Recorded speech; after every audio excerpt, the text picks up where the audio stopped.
on verra suivant la taille, hein, toujours pareil, des espèces. On passe donc sur les racks. Alors comme je vous l'ai dit tout à l'heure, mes racks d'élevage maintenant au snake bedding. Alors je vais vous dire pourquoi. Pour la simple et bonne raison que quand je travaille une journée. Si mon serpent a chié dans la nuit sur du journal, qu'il a pissé ou chié sur du journal en pleine nuit, ça arrive souvent après mue chez les pitons, il suffit que je sois au travail, et ben toute la journée il va baigner dans sa merde. Voilà, ça m'est déjà arrivé. Après il y a une odeur en plus désagréable. Donc vraiment journal pour les racks, c'est bien quand on s'en occupe vraiment tout le temps et qu'on est souvent disponible. Il suffit qu'il chie au moment où on part et qu'on rentre, mettons le lendemain, ben, le journal n'absorbe rien du tout, il n'absorbe pas assez. Il absorbe pour un petit pipi, il ne va pas absorber si votre serpent a une grosse chiasse. Donc là le snake bedding, ça absorbe nickel, il y a juste à enlever la partie qui a été pourrie et la remplacer par un petit peu plus de snake bedding. Et ça fait que bon, bah, les serpents se portent bien mieux avec du snake bedding en rack. Wow, période de mue pour elle, peut-être une période de mue de pré-ponte. On va voir ça. Alors là, j'ai remonté les températures, j'ai quand même séparé mes serpents. Enfin, pour la plupart, pas encore tous.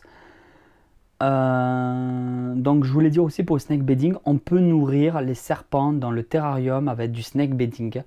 Ça ne risque rien, il n'y aura pas d'occlusion intestinale. Séchez quand même bien correctement vos proies pour pas trop que le snake bedding colle sur la proie. Après, il n'y aura pas de problème. Là, nous avons donc la Lemon Blast. Elle, par contre, elle n'a jamais été en repro. Elle est bien trop jeune, vous vous en doutez. Elle a fait déjà sa petite mue. Donc, c'est ma buteur, ça y est, qui a mué. Pareil, je ne manipule pas. Elle a mangé hier, on le voit ici. Donc, c'est une buteur de plus de 2 kg. Ensuite,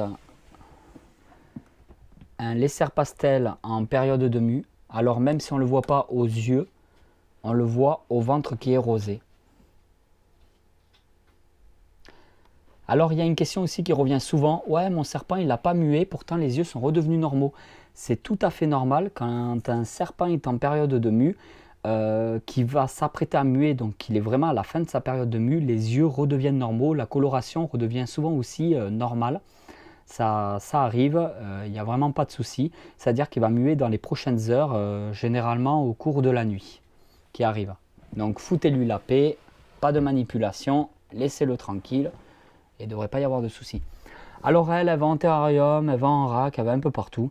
Je l'ai remise en rack parce que je la mettais en accouplement. Et là, je vais la repasser en terrarium et je vais essayer peut-être cette année, peut-être, je vous dis, je ne suis pas encore sûr de moi, pour faire une reproduction naturelle. Donc là, c'est une femelle qui approche des 3 kg. Donc dans un rack comme ça, c'est beaucoup trop petit pour elle. C'est vraiment parce qu'elle était en accouplement. Je vais la sortir là. Voilà, j'espère que ça va bien se passer. C'est une énorme femelle. Alors là, comme je vous ai dit, là, ces racks d'élevage, ils sont très bien. Donc pour les pitons adultes, mais quand on atteint des grosses tailles, des gros gabarits, surtout chez les femelles, il faut des bacs beaucoup plus gros ou des terrariums. Hein. Déjà que les racks d'élevage, c'est pas tip top. Voilà, le serpent sera toujours mieux en terrarium. Hein. Moi, je vous le dis, même pour les pitons Régus, il n'y a pas de problème en terrarium. À la limite, le terrarium, la luminosité peut un peu plus les déranger, mais vous pouvez toujours prendre des terrariums sans mettre de néon dedans, sans mettre d'éclairage. Hein, ils se porteront très bien, avec une ou deux bonnes cachettes, point chaud, point froid. Enfin, vous connaissez la chanson. Après, il n'y a pas de souci. Alors là, je l'ai mis en rack en attendant. De toute façon, les radiata, que ce soit les deux, ça va finir en terrarium. Mais comme je vous l'ai dit, pour l'instant, en rack et pour le mâle radiata. Alors là, c'est un rack qui n'était pas censé être là. C'est un rack qui se trouve en dessous de mon rack d'élevage parce que je pouvais en fait glisser une boîte de plus. Sauf que je ne l'avais pas calculé à la fabrication. Alors, je vais vous montrer ça. Alors là, comme c'est de la couleuvre, la grille au point chaud, c'est des petits trous au cas où qu'elle ne se faufile pas. Donc voilà le mâle, coupelle d'eau. Et du coup, comme je n'avais pas prévu, ben, j'ai rajouté un petit tapis chauffant. un tout petit tapis chauffant là qui est branché directement sur secteur parce que c'est des tapis qui sont tout petits. Donc les tapis vraiment qui sont vraiment très faibles au niveau de la puissance et qui sont vraiment très petits. Hein. Là je vous parle d'un tapis qui fait que 20 cm sur 10 cm quoi. Hein. Ce tapis là est tellement petit que même directement sur secteur sans contrôle de thermostat, ça risque vraiment rien du tout, même sans protection. Il chauffe juste pour faire un tout petit point chaud avec une température de contact de 28-29 degrés. Y a pas, voilà, ça va jamais chauffer le bac ou prendre feu. Ou, voilà, là ça risque rien. Je parle bien pour des tapis comme ça, hein, qu'on soit d'accord. Hein. Les tapis qui sont à peine un peu plus gros que j'ai mis dans la batterie d'élevage pour les Pantherophis sont sur thermostat, hein, avec température de contrôle. Hein.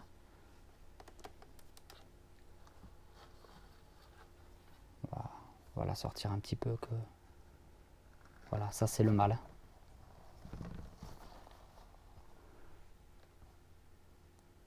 Coleonatus radiata, forme naturelle classique, parce que les albinos ont quand même aussi une forme naturelle, hein, à la base. Voilà, c'est de la couleuvre asiatique, donc fort caractère. On va la laisser tranquille. Enfin, on va le laisser tranquille, c'est un mâle. Alors ici, on a la Coleonatus radiata albinos T+, celle qui arrête pas de faire des œufs et qui n'a pas de mâle pour l'instant. Enfin, ça fait, comme je vous l'ai dit, pratiquement 2 mois qu'elle n'est plus avec son mâle. Alors le mâle, lui, est devenu beaucoup plus agressif depuis qu'il est en rack. Il cherche beaucoup plus à mordre. D'ailleurs, ce matin, il m'avait mordu.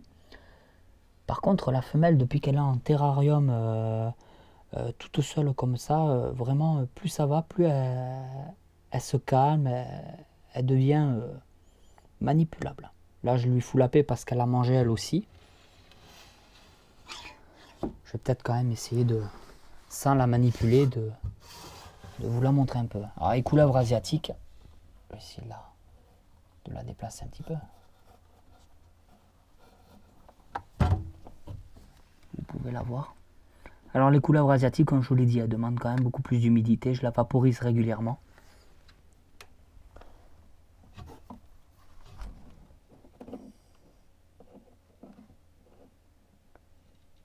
Voilà, on va lui foutre la paix.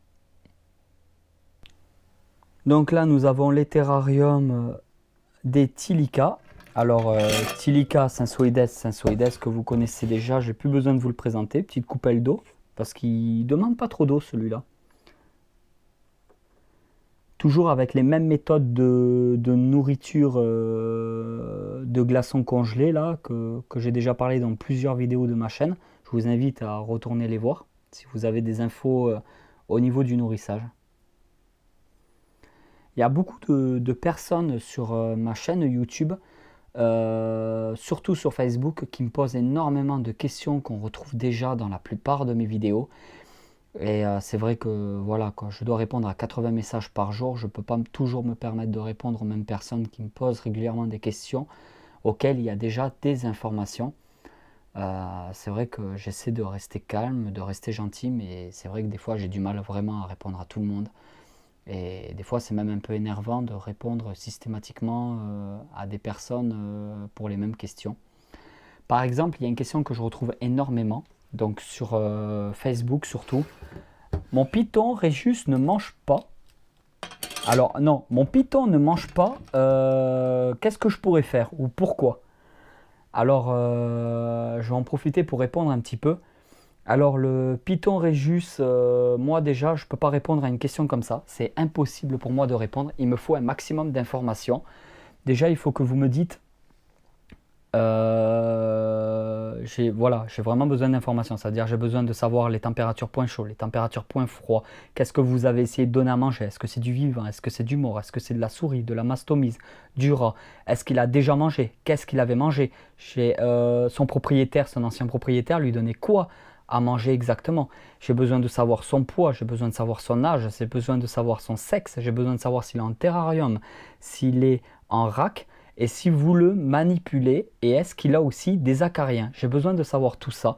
Donc ça fait quand même énormément d'informations que j'ai besoin pour essayer de répondre au mieux et de conseiller certaines personnes. Wow, j'espère que vous avez pu voir Tilica sensoides intermedia en train de bâiller. Putain, j'espère que c'est passé sur la GoPro. Voilà. Ça, c'est un sensoides intermedia. Alors là, en copeaux, je suis sur du hêtre. Alors moi, j'adore pour cette espèce. Je n'aime pas particulièrement... je ne suis pas fan pour les serpents. Ça absorbe pas non plus énormément. Par contre, pour cette espèce, je n'ai pas d'odeur. Voilà, je suis très satisfait de ces copeaux pour cette espèce. Le bac d'eau est plus grand parce que lui, par contre, il y va dans l'eau. L'intermédiaire demande plus d'eau que le sensoides, enfin, par rapport aux individus que j'ai chez moi. Donc il a un peu plus d'eau. Alors le terrarium de Big Mac. Alors là, nous sommes en fin de matinée. Du coup, les températures montent progressivement parce que la nuit, tout est éteint. Il n'a pas de tapis chauffant, il n'a rien. Hein. Big Mac, c'est une ampoule céramique qui s'éteint et qui s'allume en même temps que le néon, donc qui est programmé à la journée. Là, il est au point chaud. Alors, tout ce qu'il fait à chaque fois en fin de matinée, il prend bien la chaleur. Et ensuite, soit il est dans sa cachette toute la journée, soit il est dessus en train de dormir. Donc, c'est vraiment pas une espèce active. Pour l'instant, il fait actuellement 95 cm pour à peu près 2 kg. Et là, il me semble 8 mois. Enfin, il est de avril-mai dernier. Il est vraiment adorable. En période de mue, hein. Désolé, il n'est pas très beau là. Un vrai petit dino qui a un petit comportement. Voilà, il est un peu peureux. Hein. C'est vrai que manipule pas des masses. Donc là, il est en période de mue. Comme vous voyez, toujours pareil, snake bedding dans le terrarium. Petite coupelle d'eau au fond, avec l'eau changée tous les jours, bien sûr. Et là, pareil, hein, je jure que par le snake bedding. Hein. Donc le snake bedding, surtout un varan. Un varan, quand ça chie, c'est un truc de fou. Hein. Moi, vraiment, mais je le dis, hein, je l'ai fait. J'ai voulu faire plaisir à du monde en le faisant. Je déconseille la terre pour un varan des savanes. Ça gratte, ça s'enfouit, ça en fout partout. Ils en ont plein les naseaux, les yeux, ils en ont partout. Ça provoque des infections. S'il a une plaie, il peut choper une septicémie sans problème. C'est déjà arrivé à énormément d'éleveurs en France, des éleveurs amateurs. Hein. Ça, on l'a déjà vu plusieurs fois. Des septicémies, un varan qui est mort en 4-5 jours parce qu'il a chopé une petite infection, parce qu'il avait une plaie ou un ongle de pété ou quelque chose comme ça, avec la terre qui s'est infiltrée, la chaleur du terrarium. Vraiment, je déconseille. Hein. Et ben là, il est en train de boire. On voit bien boire.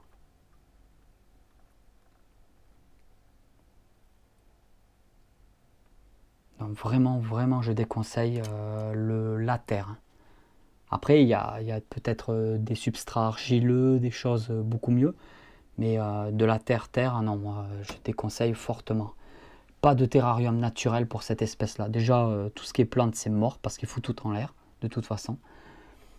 Et ensuite, j'ai mis par contre des copeaux de hêtre, comme chez les Tilica, à l'intérieur de sa cachette. Comme ça, il dort dans les copeaux de hêtre, il s'enfouit dedans.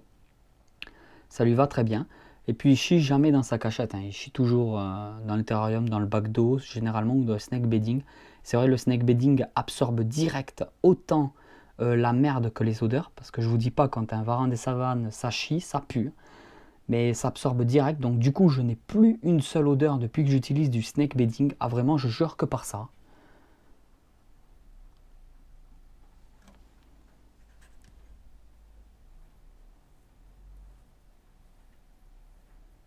Ah, j'adore les varans, c'est vraiment...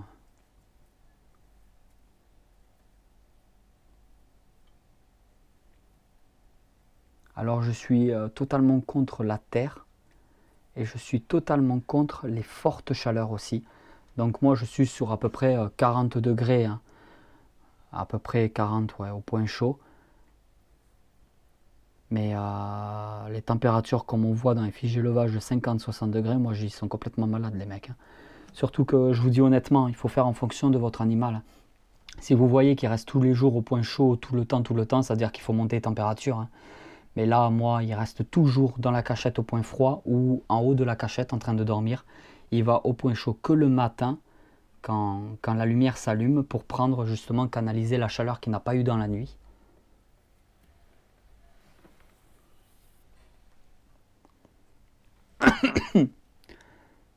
Donc voilà pour Big Mac, Varanus exanthematicus. Une question qu'on retrouve souvent. Ouais, en ce moment, ils n'en vendent pas dans les boutiques. Je le retrouve souvent. Alors le varan des savanes, je vous conseille de l'acheter, surtout de ne pas l'acheter maintenant parce que vous avez de grandes chances d'avoir un varan des savanes qui est donc de 2015 comme le mien, sauf qu'il ne sera peut-être pas de cette taille-là, il n'aura peut-être pas la même croissance, il n'aura pas été nourri pareil, il aura déjà été chez un éleveur voilà, qui ne s'en occupait pas forcément comme il le fallait. Moi par exemple le mien ne mange quasiment jamais de rongeurs, c'est très très rare. C'est déjà arrivé qu'il mange des petites souris décongelées, des trucs comme ça. Quand il y a, mettons, quand un python ne voulait pas manger, voilà. Je pense que dans sa vie, il n'a pas mangé plus de 4 souris en 8 mois qu'il est né. Je n'aime pas trop ça. Il n'a pas le métabolisme fait pour manger des rongeurs. Donc je lui donne des choses qui se digèrent beaucoup plus facilement. Alors le varan des savanes, je vous conseille de l'acheter en avril-mai. Donc quand il y a les arrivages de fermes d'élevage d'Afrique, à moins que vous arrivez à trouver des varans des savanes nés en captivité en France ou en Europe, généralement, comme celui-là par exemple, il est né en ferme d'élevage d'Afrique, comme les Python rhésus naturels qu'on retrouve aussi souvent chaque année.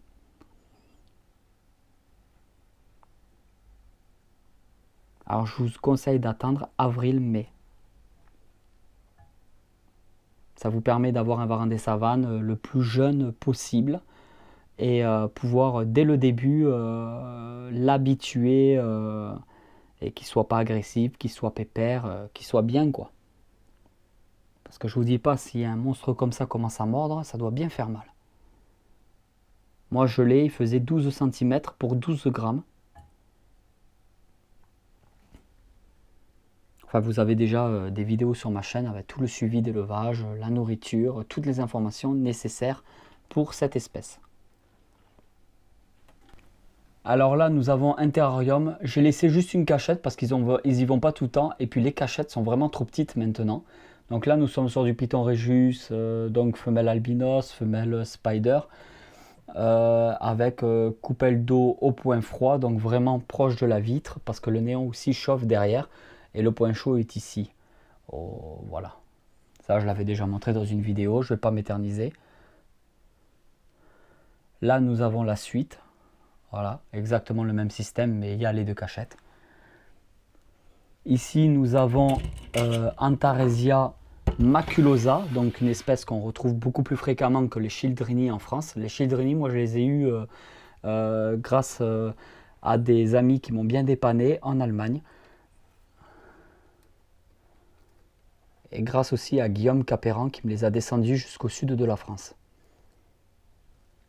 Donc là, c'est la maculosa, qui d'ailleurs est juste à côté de sa cachette, mais pas dans la cachette. Voilà, qui se porte très très bien. On descend, on descend, on descend, on descend. Alors là, on a le terrarium vide. J'ai éteint les lumières UVB qui ne servent plus à rien actuellement. Il y a juste le néon, que ça fasse joli dans ma chambre quand même. Voilà, il n'y a plus rien dedans. J'ai pu le nettoyer comme j'ai pu. Je repasserai un petit coup. J'essaierai de renettoyer un peu.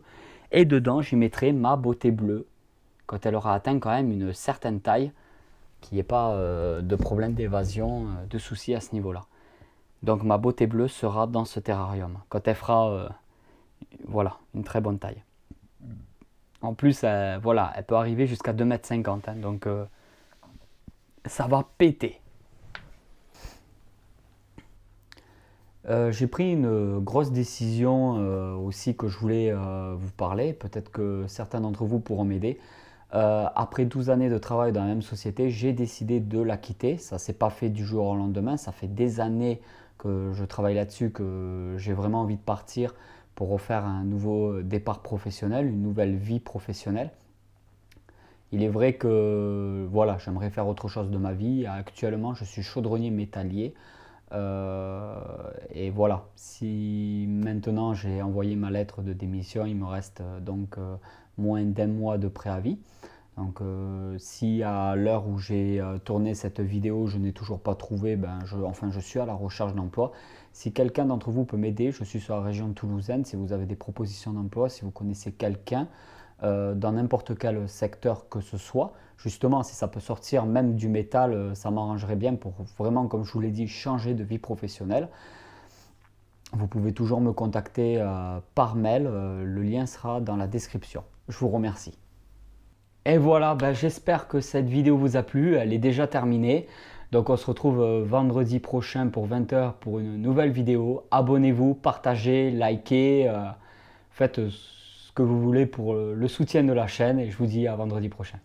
Allez tout le monde, ciao ciao! Il faut que je finisse la vidéo donc avec un petit défi que m'avait lancé Luc sur le live il y a 15 jours.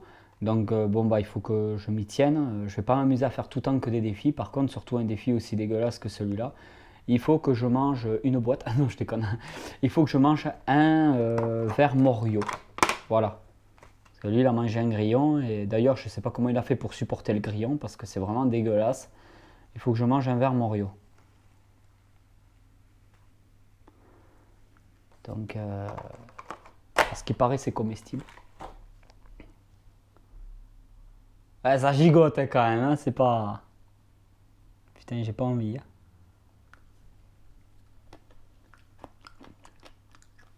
Enculé, c'est dégueulasse. Alors, ah putain.